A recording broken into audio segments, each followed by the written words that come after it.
बनाओ, जलूस निकालो, जश्न मनाओ, इब्लीस ने नहीं मनाया। अरे हमारा जुर्म क्या है?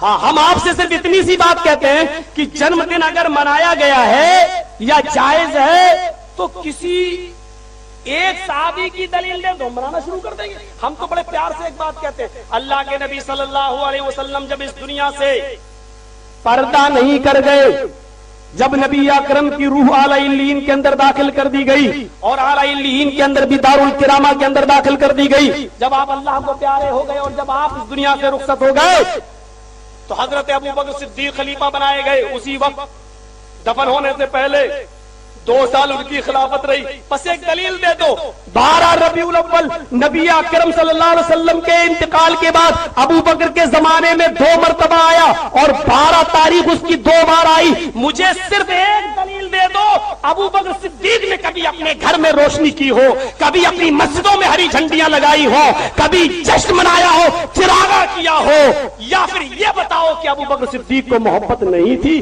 दोनों में से एक बात कर दो बस। अबू बकर को मोहब्बत थी या नहीं? अगर थी तो जलूस क्यों नहीं निकाला? अगर थी तो जश्न क्यों नहीं मनाया? बस दलील ही तो मांग रहा हूं, तुम दलील दे दो, हम कल बनाना शुरू कर देंगे। कहते इब्लीस ने नहीं मनाया, ये दलील है।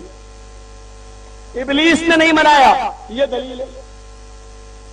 मेरे भाइयों, हजरत उमर फारूक का जमाना आया, उन्होंने 10 साल खिलाफत की। 10 साल तक खिलाफत की हजरत अबू बकर सिद्दीक रजी अल्लाह तआला, हजरत उमर फारूक रजी अल्लाह तआला ने 10 साल में 10 मरतबा 12 तारीख आई रबीउल अव्वल की, 12 तारीख आई। ये वो है 12 रबीउल अव्वल को जिन्होंने जनाब मोहम्मद रसूलुल्लाह की इंतकाल की खबर सुनी थी तो तलवार मियान से बाहर निकाल ली थी और ये फरमा रहे थे 12 रबीउल अव्वल को, तुम 12 रबीउल अव्वल को चिराग जलाते हो, जश्न मनाते हो।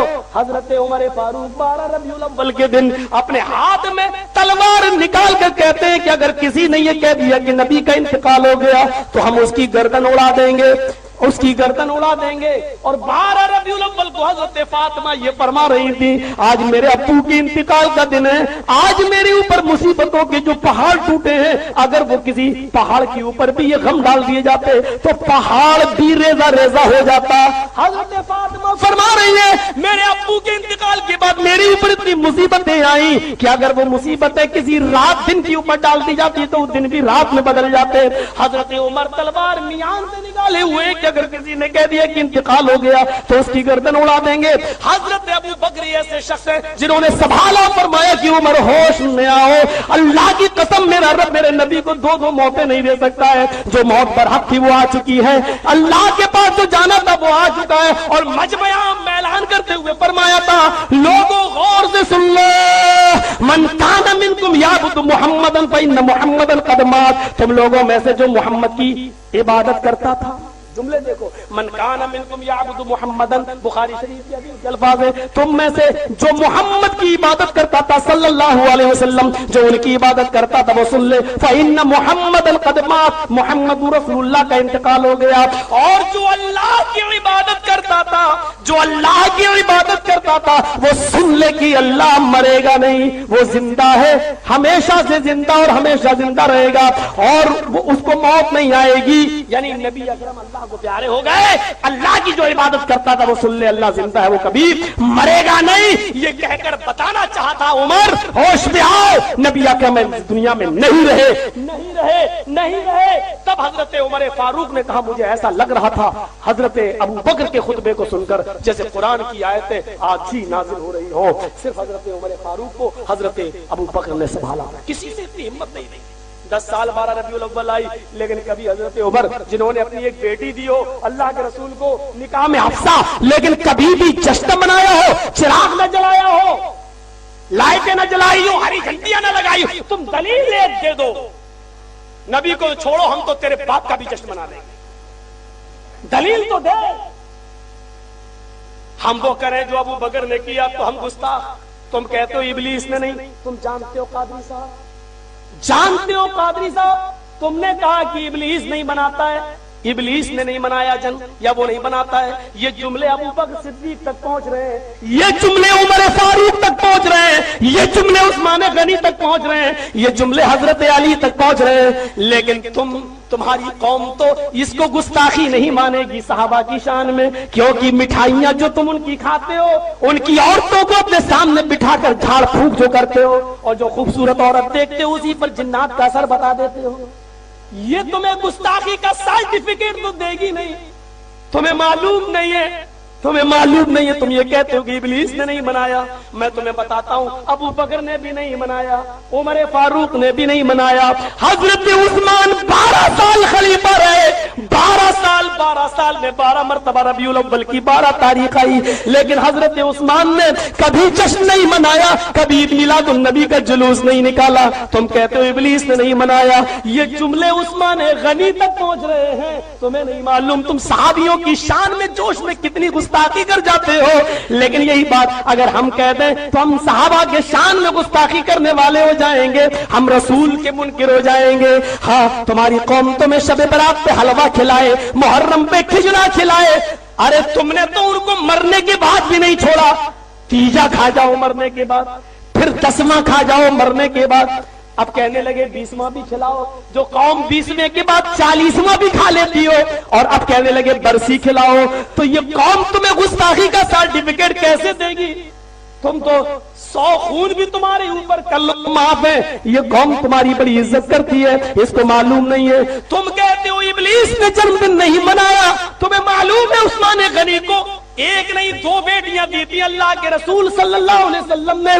पहली बेटी बीवी का जब इंतकाल हो गया तो हजरत उस्मान ने को अल्लाह के रसूल ने दूसरी भी दे दी, और दूसरी का भी इंतकाल हो गया तो रोने लगे। हजरत उस्मान से अल्लाह के नबी ने फरमाया था, आए उस्मान, इतना कलेजा तुमने मेरा ठंडा किया है, अगर मेरे पास 40 बेटियां भी होती और एक एक करके इंतकाल कर दी जाती तो एक एक करके मैं तेरे निकाह में देता जाता।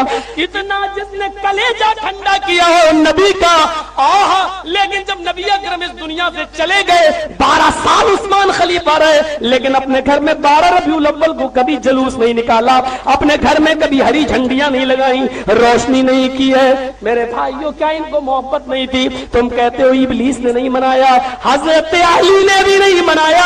5.25 साल खलीफा रहे, 5.25 साल में 5 बार न सही तो 4 बार तो रबीउल अव्वल की 12 तारीख आई होगी, कभी जिंदगी में जुलूस नहीं निकाला।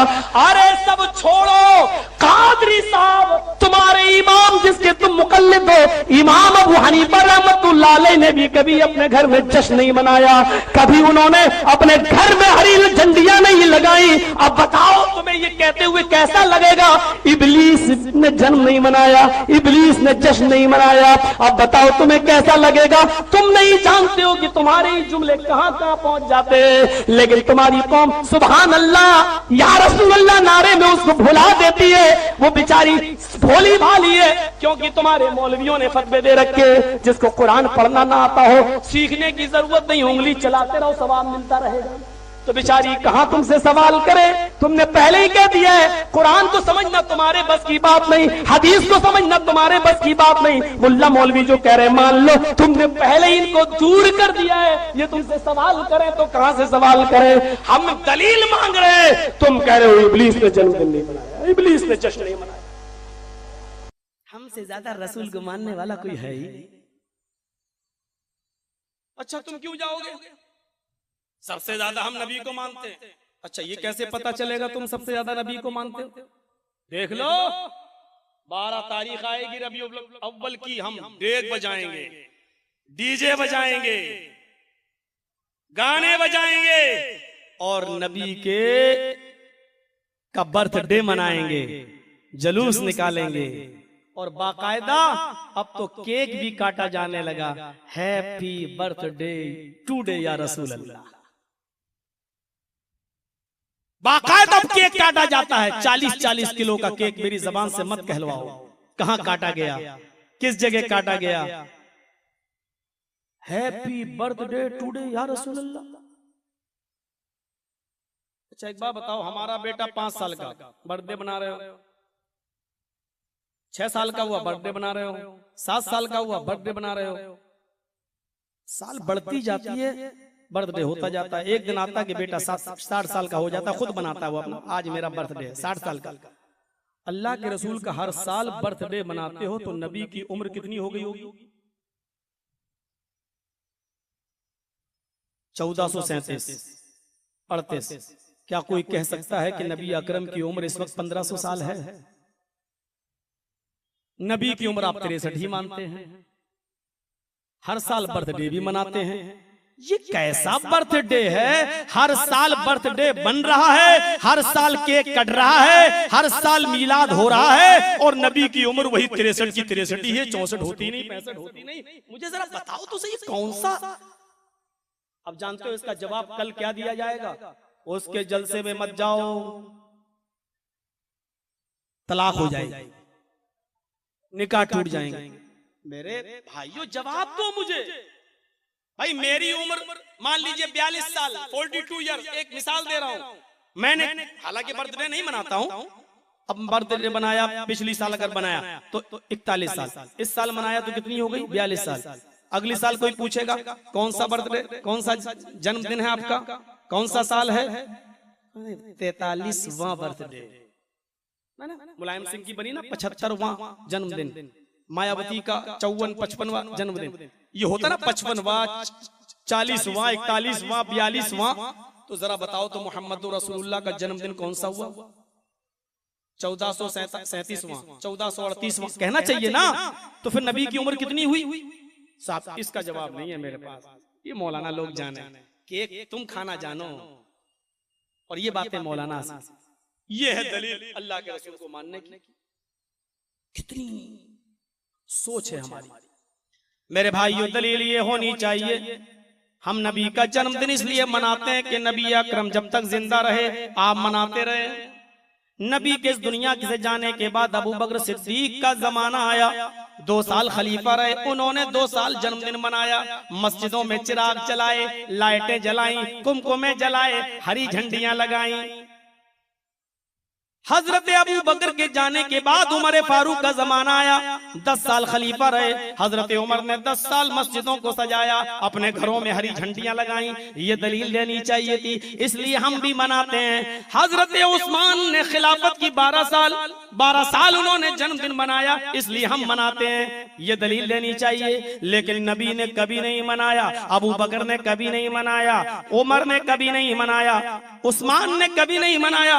हजरत अली ने 5 साल खिलाफत की, 5 मरतबा 12 रबीउल अव्वल, 5 नहीं तो 4 मरतबा तो कन्फर्म है किया आया, लेकिन उन्होंने कभी नहीं मनाया।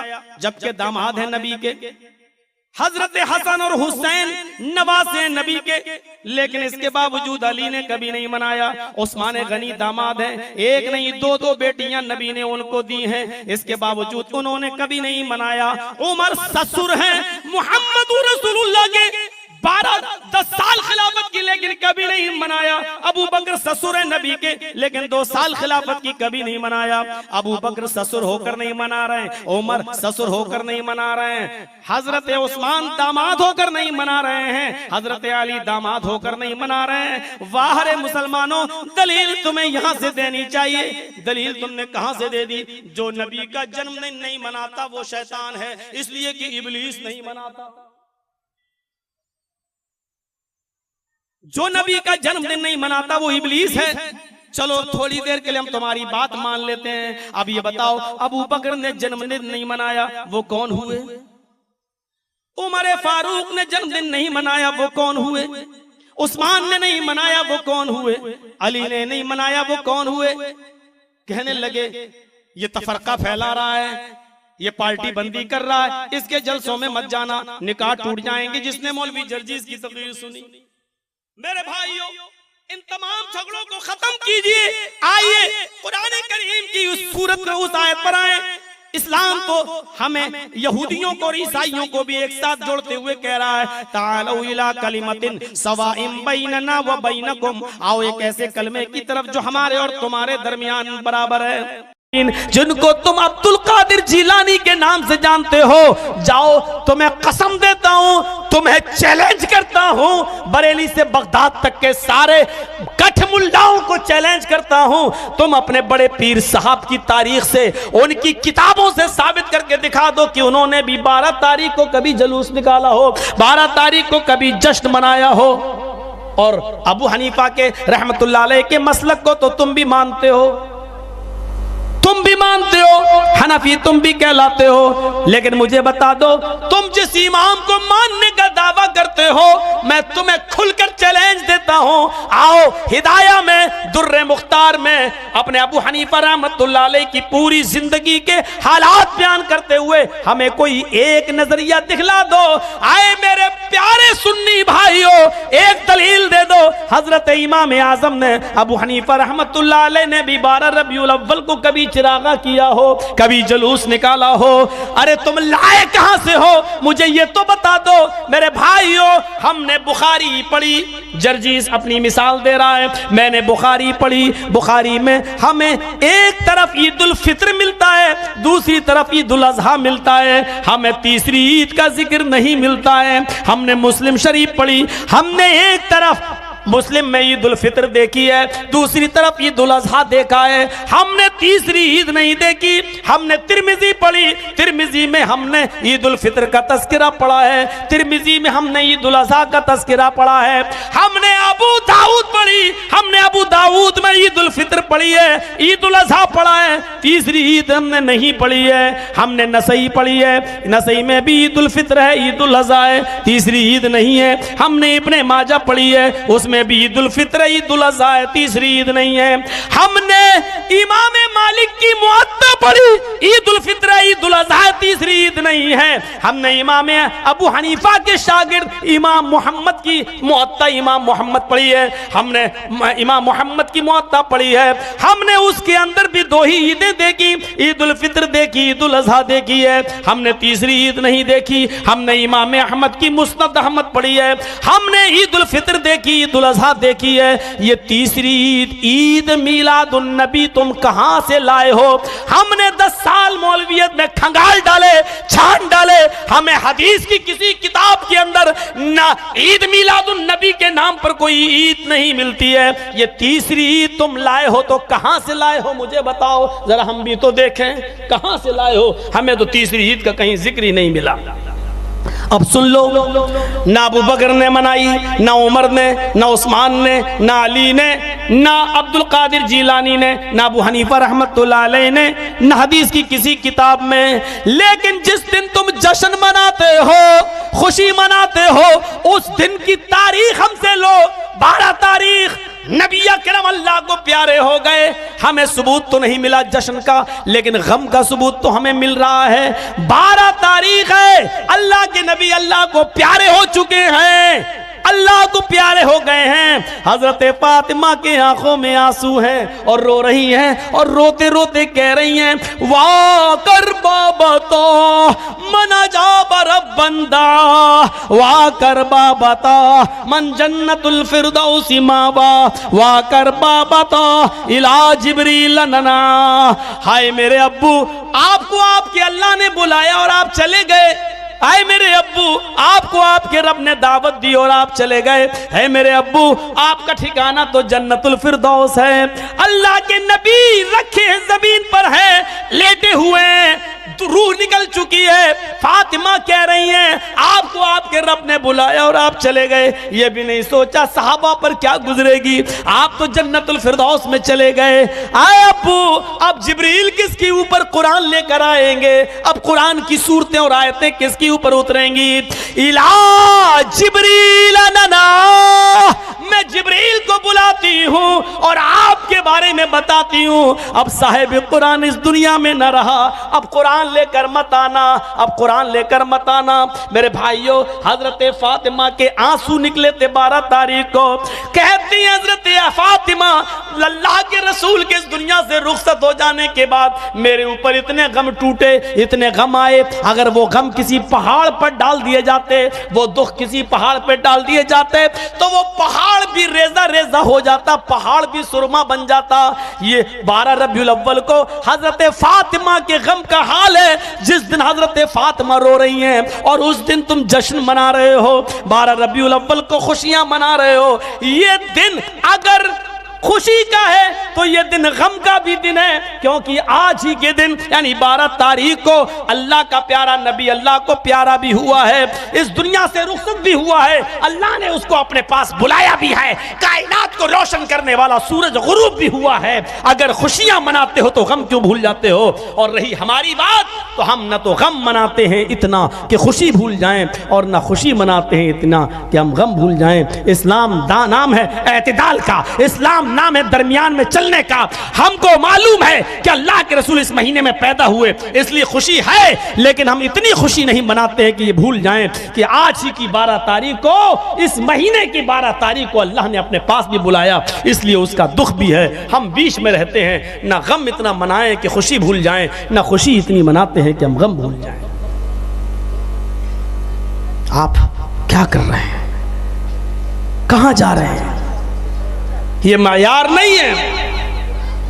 तो 5 चीजें हो गई, बाप से ज्यादा, बेटे से ज्यादा, भाई से ज्यादा, बीवी से ज्यादा, कुंबा कबीला और खानदान से ज्यादा, वो अबू हाल एक तरफ तो मुहा, मालो दौलत से ज्यादा।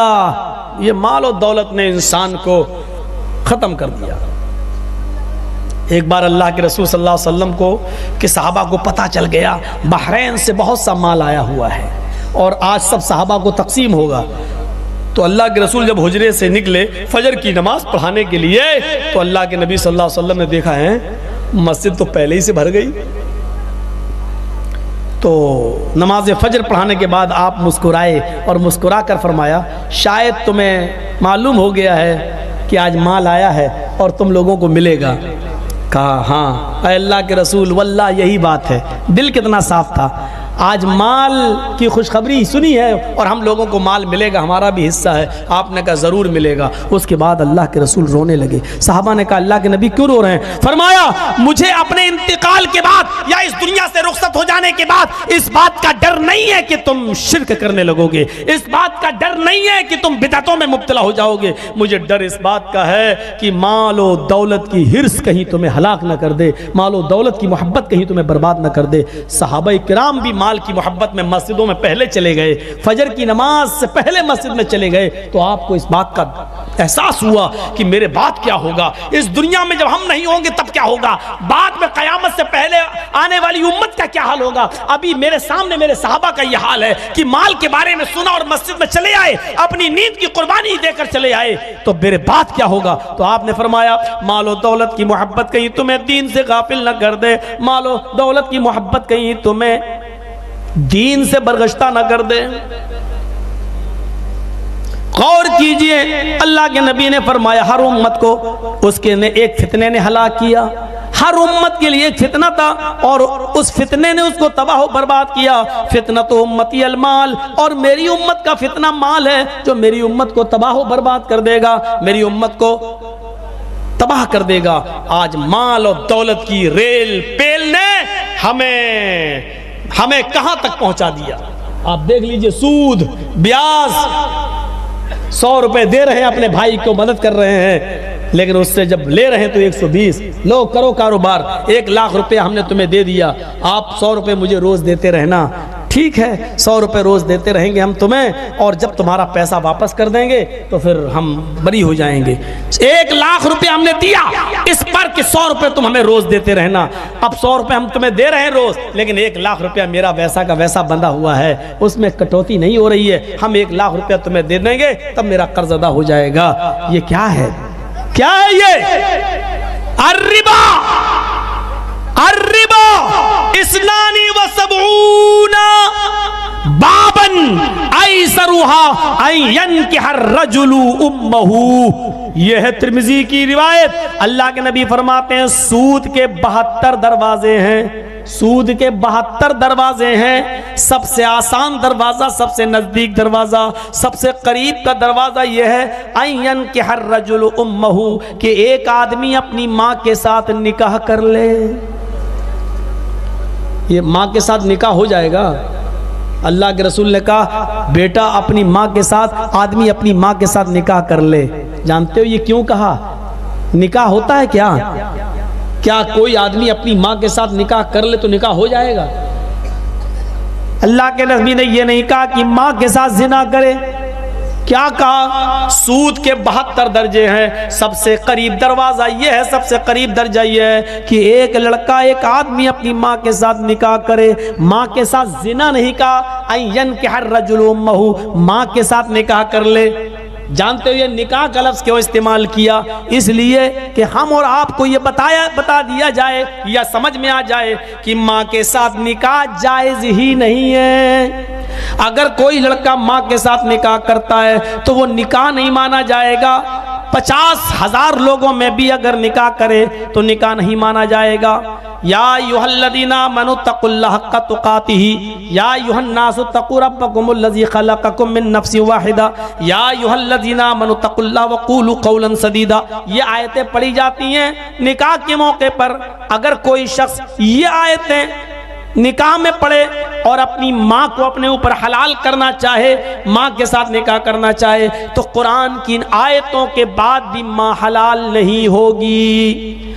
1,00,000 मर्तबा भी अगर कुरान पढ़ डालो तब भी माँ हराम ही रहेगी, माँ हलाल नहीं होगी। इसी तरीके से सूद भी उसी तरीके से हराम है। जिस तरह माँ के साथ निकाह करने के बाद भी माँ हराम रहती है, माँ के ऊपर कुरान की आयतें पढ़ने के बाद भी माँ हराम रहती है। 1,00,000 मर्तबा कुरान पढ़ो फिर भी माँ को हलाल करना चाहो तो माँ हलाल नहीं होगी। उसी तरीके से सूद को और ब्याज को आप कितना भी पाक व साफ करना चाहें वो पाक नहीं होगा।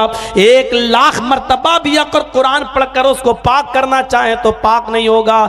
बिस्मिल्लाह कहकर नहीं, पूरा कुरान पढ़ के भी अगर सूद की रकम खाओ तो पाक नहीं होगा। जैसे माँ हराम रहती है उसी तरीके से सूद भी हराम रहेगा। लोगों सूद से बचो, लोगों गरीबों का खून चूसने से बचो, लोगों गरीबों का खून पीने से महफूज हो जाओ, लोगों सूद और ब्याज न खाओ। अल्लाह के नबी सल्लल्लाहु अलैहि वसल्लम फरमाते हैं दिरहम व रिबा, सूद का 1 दिरहम खाना, या कुलहुर रजुल वहुव यालम, अगर कोई आदमी जानबूझकर खाता है, अशद्दु इंदल्लाहि मिन 36 ज़नियतन, तो अल्लाह की नज़र में वो 36 मरतबा जिना करने से ज़्यादा सख्त है। अल्लाह के नज़दीक 36 मरतबा जिना करने से बड़ा गुनाह है। यानी कोई लड़का किसी लड़की के साथ 36 मरतबा जिना करे, 36 ट्वाइस, 36 मरतबा जिना करे, तो उसके बाद उसको जहन्नम में जो सज़ा मिलेगी, जो अजाब होगा, वो सूद और ब्याज खाने वाले का अजाब होगा। 36 मरतबा जिना करने के बाद जो उस लड़के को सजा मिलेगी वो सूद खाने वाले की सजा होगी। अल्लाह के नजदीक 36 मरतबा जिना से भी ज्यादा सख्त है। हम खा रहे हैं माल से ज्यादा रसूल से मोहब्बत। सुलेमान इब्ने यसार, गौर करो मेरे भाइयों, खाने काबा का तवाफ कर रहे हैं। अब्दुल्ला सालिम इब्ने अब्दुल्ला इब्ने उमर खाने काबा का तवाफ कर रहे हैं और हिशाम इब्ने अब्दुल मलिक उस इलाके का खलीफा था। सालिम इब्ने अब्दुल्ला इब्ने उमर के जिस्म पर जो हराम था उसमें जोड़ लगे हुए थे। खलीफा ने पूछा ये कौन है? लोगों ने बताया हजरत उमर के पोते। कहा कि कितना गरीब है ये, एहराम में भी जोड़ लगे हुए। रास्ते में मिल गए, कहने लगे सल्ली हाजतन, कोई जरूरत हो तो बताओ। कहा नहीं कोई जरूरत नहीं है। बताया मैं खलीफा हूं इस इलाके का, मैं आपकी मदद कर सकता हूं, बैतुल माल से बहुत माल दे सकता हूं, बताओ कोई जरूरत हो। सालिम इब्ने अब्दुल्ला खाने काबा में जो तवाफ कर रहे थे कहने लगे इन्नी ला अस्तही मिनल्लाहि अन्ना साला फी बैती गैरा। आए खलीफा, आए हिशाम इब्ने अब्दुल मलिक, मैं अल्लाह के घर में हूँ, खाने काबा में हूँ, और अल्लाह के घर में होते हुए मुझे किसी दूसरे से मांगने में शर्म आती है, किसी दूसरे के सामने हाथ फैलाने में मुझे शर्म आती है। अल्लाह के घर में हूँ, अल्लाह ही से मांगूंगा, तुम खलीफा हो तो क्या हुआ? नहीं। हाय हाय, कैसी कैसी तौहीद थी। अल्लाह के घर में हूं, तुमसे क्यों मांगू। तवाफ किया, 2 रकात नमाज पढ़ी, दुआ की, हाथ उठाए, क्या मांगा नहीं मालूम। भाई आहिस्ता आहिस्ता कोई मांगेगा तो हमें क्या मालूम। हिशाम देख रहा है कि ये कुछ मांग रहे हैं। तवाफ किया, सफा मरवा और बाहर निकले, जब चौराहे पर गए तो हिशाम इब्न अब्दुल मलिक ने वहां पकड़ लिया और कहने लगे, ये बताओ, वो तो खाने काबा था, अल्लाह का घर था, वहां अल्लाह के घर में तुम्हें शर्म आ रही थी अल्लाह के होते हुए किसी और के सामने दामन फैलाने में। ये तो अल्लाह का घर नहीं है, ये तो बाजार है। अब बताओ तुम्हें कोई जरूरत हो तो मैं तुम्हारी पूरी कर दूं। सालिम इब्न अब्दुल्लाह ने हजरत उमर के पोते ने कहा, कौन सी जरूरत पूरी करोगे, आखिरत की या दुनिया की। कहा आखिरत में तो कोई किसी के काम नहीं आएगा, मैं खलीफा हूं, दाल चावल सोना चांदी कपड़ा लत्ता जो चाहिए वो मैं तुम्हें दे दूंगा, ये दुनियावी जरूरत मैं तुम्हारी पूरी कर दूंगा। बताओ सोना चांदी चाहिए हो, बताओ कपड़ा चाहिए हो, बताओ अपनी बीवी बच्चों के लिए कुछ माल चाहिए हो तो मैं तुम्हें भिजवा दूंगा। तुम हजरत उमर के पोते हो, 40 लाख मुरब्बा मील पर हुकूमत करने वाली शख्सियत के पोते हो, तुम्हारा तो ख्याल रखना मेरे लिए जरूरी है, दुनियावी जो जरूरत है वो बताओ। तो कहा हिशाम मैं तुमसे दुनिया मांगू। जवाब देखो, हाय हिशाम मैं तुमसे दुनिया मांगू, मैं तुमसे सोना मांगू, मैं तुमसे चांदी मांगू, हाँ इसके अलावा भी जो जरूरत हो मांगो। कहा हिशाम तुम नहीं जानते हो, मैंने खाने काबा का तवाफ करने के बाद 2 रकात नमाज पढ़ी। हिशाम ने कहा मैंने देखा है, फिर मैंने नमाज के बाद हाथ उठाकर 2 रकात के बाद मैंने हाथ उठाकर अल्लाह से दुआ मांगी। खलीफा ने कहा मैंने देखा है, तुम्हें यह नहीं मालूम कि मैंने अल्लाह से क्या मांगा है। हिशाम ने कहा खलीफा ने, तुम आहिस्ता मांग रहे थे, मुझे क्या मालूम कि तुमने अल्लाह से क्या मांगा। उमर के पोते ने कहा हजरत सालिम ने, हाँ ये भी सच है कि मैंने अल्लाह से क्या मांगा है, ये तुम्हें क्या मालूम, और मैं बताना भी नहीं चाहता हूं कि मैंने अल्लाह से क्या मांगा, ये मेरे और मेरे रब के दरमियान एक राज है। लेकिन इतना बता दूं, आए खलीफा, आए हिशाम, तुम मुझसे ये कह रहे हो सोना मांगो, चांदी मांगो, दुनिया मांगो, कपड़ा मांगो, लत्ता मांगो, दुनियावी चीज मांगो, मैंने अपने रब से क्या मांगा हाथ उठाकर ये तो मैं नहीं बताऊंगा, लेकिन जो चीज तुम मांगने के लिए कह रहे हो, जो कह रहे हो मुझसे मांगो। आए हिशाम, आए हिशाम, मां साल तो दुनिया में यमलिकुहा फकैफा सलुहा मल्ला यमलिकुहा, दुनिया तो मैंने उससे भी नहीं मांगी। जब तो ये था मौलाना साहब का बहुत ही बेहतरीन बयान था। अल्लाह ताला आपको जज़ाए खैर अता फरमाए और अल्लाह ताला मुझे भी और आप लोगों को भी इस बयान के ऊपर अमल करने की तौफीक अता फरमाए। किसी नेक्स्ट वीडियो के अंदर फिर इंशाअल्लाह मुलाकात करते हैं। अगर आप हमारे चैनल पे नए हो तो चैनल को ज़रूर सब्सक्राइब करें, और अगर आपको ये बयान अच्छा लगा हो तो इस वीडियो को लाइक करें। किसी नेक्स्ट वीडियो के अंदर फिर इंशाअल्लाह मुलाकात करते हैं। तब तक के लिए आप अपना ख्याल रखें। अस्सलामु अलैकुम वरहमतुल्लाहि वबरकातुहू।